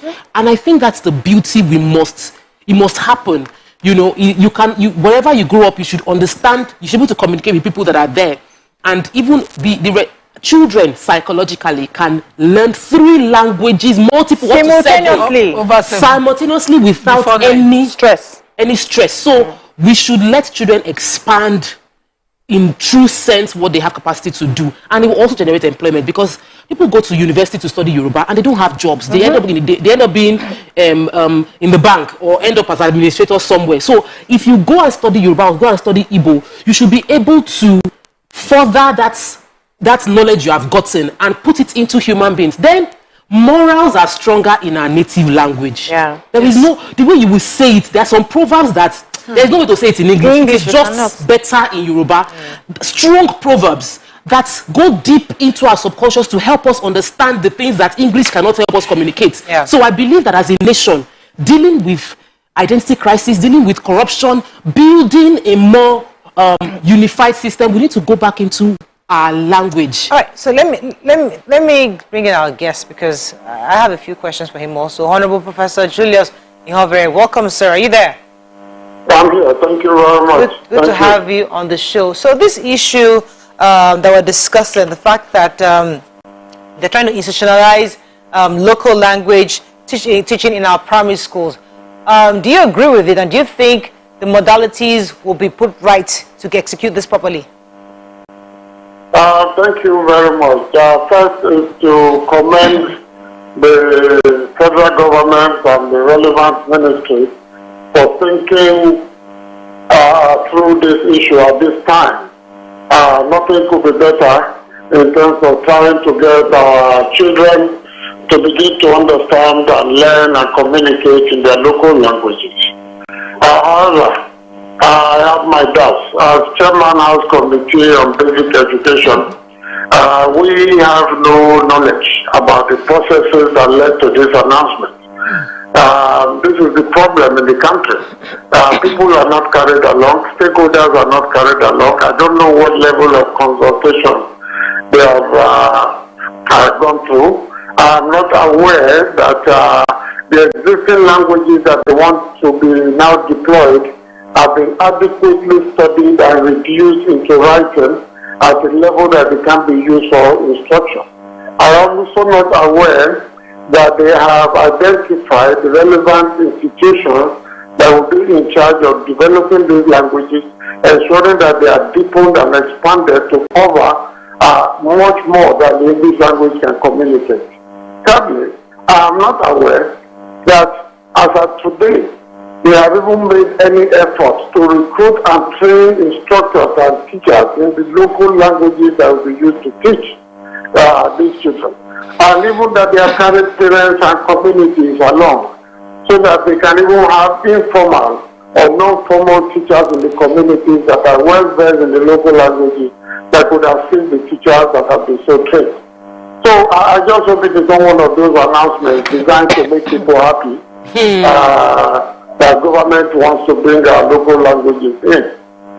So it's like putting the cart before the horse. Exactly again. what I was going to say. The background investigations, the background consultations, the background trainings, the background development of manuals and curricula, and even instructional materials ought to have come first. Without that, this is just going to end up in the usual announcement. Exactly. So for me as a committee, it's a good idea. It's long overdue, but I do not think we've put in place the appropriate institutional and other instructional requirements to make sure it is a success. I think I can't agree with you more. I think because I was actually going to say exactly those words. You can put in the cart before the horse, because many people migrate around the country. You know, if we all kind of if we stayed within our own zones and you learn your language and develop your community, it's more impactful. But somebody learns their language, for example, maybe Isako. You learn how to do biology, chemistry, everything in Isako. You now relocate to the north at some point, and you are confused on how to even do anything. So the modalities is not clear. So it's good. Nice announcements are great, but how do you execute a whole different ball game? Can I ask a question? So I know that Nigeria has a penchant for putting the cart before the horse, but Nigerians themselves are not patient people. This is something that will take years to do. Can we calm down and begin to ask the right questions, which is, one of them is, how will they pick a dominant language in a state? Because I know that in every local government or every state has different languages, different ethnic groups. How will they select the right language? And if the federal government selects the right language, how do we support them to ensure and not feeling like we are marginalized? We are people that you find it difficult to please Nigerians. So you say, because you did not speak my own, I will not speak your own. It's not possible. Go and study other countries, how they decided and picked on one language from each community which they stand out with. So if you are asking the federal government to do your job, which is help you teach your children the language, if you decide to relocate to another place, your children will learn the language of that place. Okay, and that makes us total Nigerians. So sir, I think or do you think that we Nigerians are not patient enough to allow the federal government to fine-tune this? On the contrary, my sister, I think we are patient. It is the government that creates the problems for us. Take for instance, people blame us for going on strike, but it is the government that told them to go on strike when it refuses to keep up with its own agreement. The same thing here. We have not set up a process at all to engage the general public, the communities and constituencies on the issues that the government wants to address, on why this is important. And like you rightly said, You can find some local governments, even some communities with about 8, 9, 10 languages. Pick one. Which one are we going to pick? That's the How do we question I'm looking convince the others that are sub-languages, even sections of sub-languages, to say everything in your language is included in this one? So let us use this. It is not designed to dominate you. It is designed to expand the process of learning for your child. These conversations are not taking place at all. So I have my doubts that the government really knows what it is doing or what it is doing and really wants to do it. I think the major problem for me is families already leaving their mother tongue for, for the English language. They because a child must even have a mother tongue from home. And most children now these days, they start with calling their mommy instead of mama or any other language. So how do we determine the mother tongue? Even from home now, let's leave the regionalities and all the ethnicities. Do you agree, sir? No, I agree completely with you. We are losing the language, particularly those of us who migrated, moved to the cities, etc. Those who have gone abroad, it is very expensive to have people come over to teach your children. So I believe that this issue is very, very important to help us reclaim what we have lost and what we are losing. But so as not to create crisis and conflict and even battles within communities, there are steps that ought to be taken. And I think the government immediately should set up maybe a language commission, encourage it in different states and local governments with clear mandates of what they should be doing, so that they can begin to address the fundamental issues, so that we don't, as usual, begin to address the symptoms of the problem rather than the causes. We don't begin to pursue the superstructure and neglect the substructure where the contradiction is. All right, thank you very much. I agree completely. Yeah, let me let you go at this point, because I think you totally you've been able to help us understand that the federal government obviously are not prepared for this great idea they're coming up with, and we'll continue to monitor that story. And let me go on a break now. When we come back, we hear our viewers' thoughts on this. Stay with us. We'll be right back.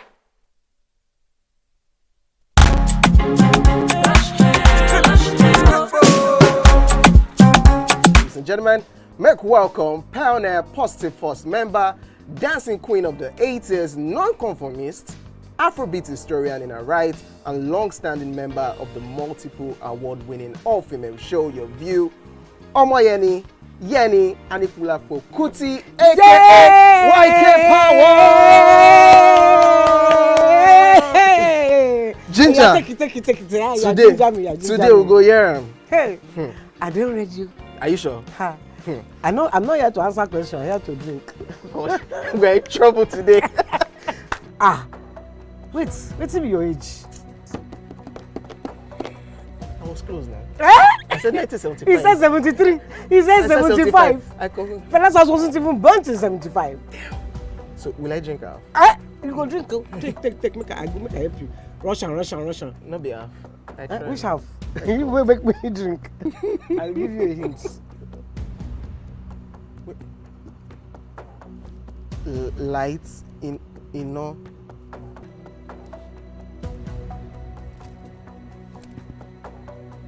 Nepa Road. Nepa Road in Abeokuta.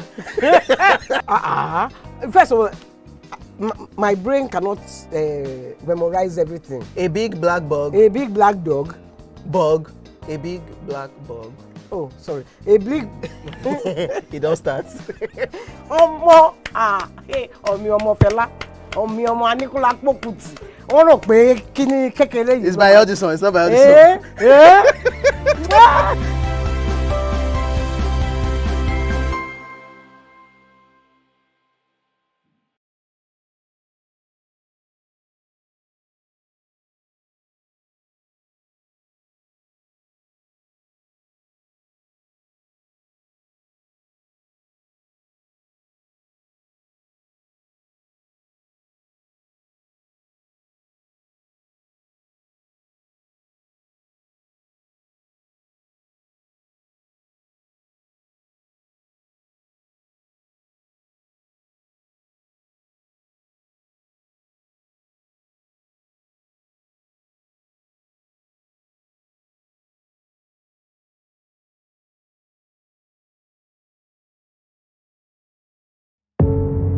Doubt and fear doesn't occur at the canvas, it shows in the canvas.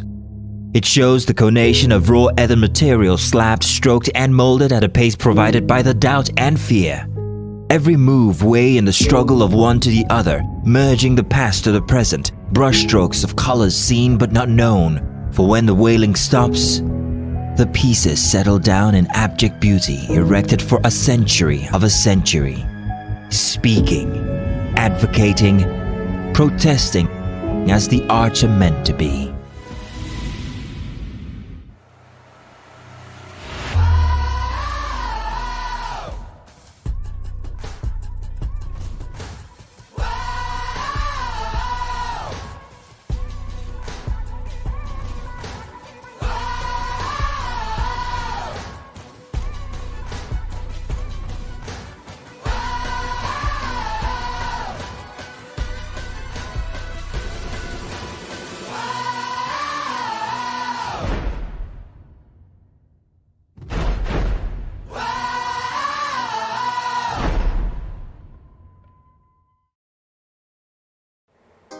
Come closer.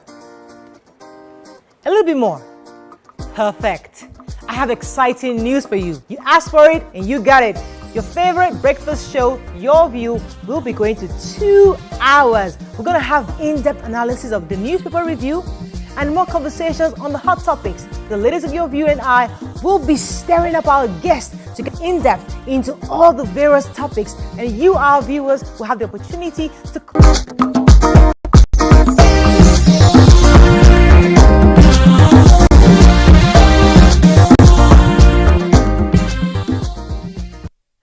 Thanks for staying with us. So we're still discussing these languages, and I mean, many of these countries that we talk about, many of them have one language. Some of them have evolved over the years. We are struggling with over 300 languages, and it's a difficult choice because you say, let them decide. Who is them? We're government. We put yourself in the person that's going to decide. Put your mind on that person. How is that person going to decide which language to pick? It's a difficult decision. So it's a good idea. But execution is a whole different ballgame because there are human beings going to decide, not robots. So when we put it in that perspective, does it make sense at this time? Do you think it's a decision we should have taken years ago? Now we're all speaking Pidgin or English. Should we find a common ground with Pidgin English across? But what are your thoughts? Let me come to Tokwe first, and then I'll come to you because I know you want to talk. But let me come to talk with your thoughts on this. So I think that there's never going to be a right time to do, a wrong time to do the right thing. You know, it's something that we should have inculcated right from time. I look at India especially, and I'm really impressed about how, despite our own excuse of colonialism, they managed to hold on to their culture consistently over the years, even when they relocate. And so that's why, even if it looks like the government didn't think this, it doesn't look like they thought it through when they made that decision. It's a good decision, and sometimes you will lead with the vision and everybody would rally around to conform. Languages, we have several languages in the country, and I know that we feel like Pidgin is a neutral ground for everyone to, all of us to just conform. But I also think that I don't agree with it. Let me just put it that way, because Pidgin has different shades. Pidgin in Wari is different from Pidgin in Yoruba, and Pidgin in the north is different from Pidgin everywhere. So let's just learn our true language, the one that is our own. Let's not pseudo-English. Let's not create a pseudo-English. Let's learn Igbo, let's learn Yoruba, let's learn Hausa, let's learn Tiv, let's learn whatever language we can learn, and start creating awards for that category. This is something about religion being democratized to the point where everybody, no matter where you are, you can understand your religion. But we haven't done that academically to ensure that you can understand your academic, whichever language you need to use to get it. So I think it is a really, really right direction. We'll keep on fleshing it out as we grow. So one of the things I do is to look at the solution and now not give myself 100 reasons why it will not work. It's not going to start and then everything is, fantastic at the beginning. We will face challenges, but like they said, it's just for primary 1 to primary 6, which at that time, those kids are not even supposed to be doing anything meaningful in school. It's just about interaction and all that. The way they do it outside the country, we're always looking at international best practices. But in our nursery too, we want them to read from 1 to 200, which meanwhile, they are cramming that subject. So if we come down to having those local languages, I used to ask myself a question. I said, how did they select? So in Igbo language, there's an official Igbo language. How did they come to that selection? How did they select this particular? There are several dialects in Igbo language, but they have one that you write and you read and you pass in exams. Yoruba has one that is official. The Hausa language has an official one. So if they can select it for the major languages, why can't they select one in her community as the official? So the problem I see is because we are not united in nature. Everybody wants to be the head, nobody wants to be the tail. If you come to Delta State, for instance, and you say because of the population in Delta State, probably the Urobos are more, and we pick Urobo to be the dominant local language for that place. Why will I, an Asaba person, be quarreling that they did not pick Asaba? No, I don't mind having my children speak Urobo. Because the only question you get is how many languages do you speak? So let's focus on that. I get that. That's valid. But you see, as we evolve, you see, in the past, 20, 30 years ago, certain tribes hadn't really evolved to the point where they are visible today. When we were growing up, it was Yoruba, Igbo, Hausa. Yes. When I was a child, I didn't know anything else until I started growing up. I started hearing of Urobo, Isako. I'm hearing it for the first time because I'm growing up into it. So communities will begin to develop. It's where you grow up. I'm telling you, I understand. The point is, as communities grow, they will challenge that. Why did you pick that language? Because we're not united. No. It's a natural evolution. Because as you grow, the same way Africa now is evolved. There was a time they came slave masters to pick us. And now, we are now evolving. We're saying, no, you know what? You can't be the world leader anymore. We also are a world leader because we are evolving. So the natural evolution of people will develop to a point where, I wanted to just say, they can respond to both of us. So the Chinese have a major language, and you have some minority languages struggling to remain a language. They're saying, do not wipe us extinct. So you will have that. Absolutely. In the Esako languages, there are too many. I remember growing up, the Fugas, they speak different. But there was a major, they were evolving to the point they had major similar numbers, similar money. They had a currency before these slave buyers came and started to tell us that our currencies, our monies were not the same as that in England. And they converted to gunpowder, human beings, and all of that. So they stunted us. But if we give ourselves time, we will get there.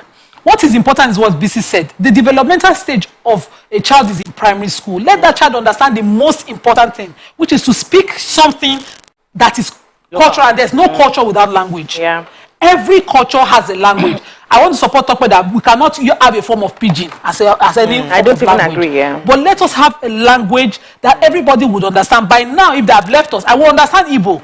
You will understand Yoruba. We will understand each other. We just might choose not to speak it as what we inherited, but we will understand it if we have left ourselves. But that choice of English language is affecting every other, available opportunity to I've been develop. a proponent of this for years. Yes. When I always talked about this, I believe that we should actually resort to a local language. But it's one thing to have a great idea, it's another thing to totally execute. We have to wrap up. That's all we can take on today's show. See you tomorrow. Bye for now.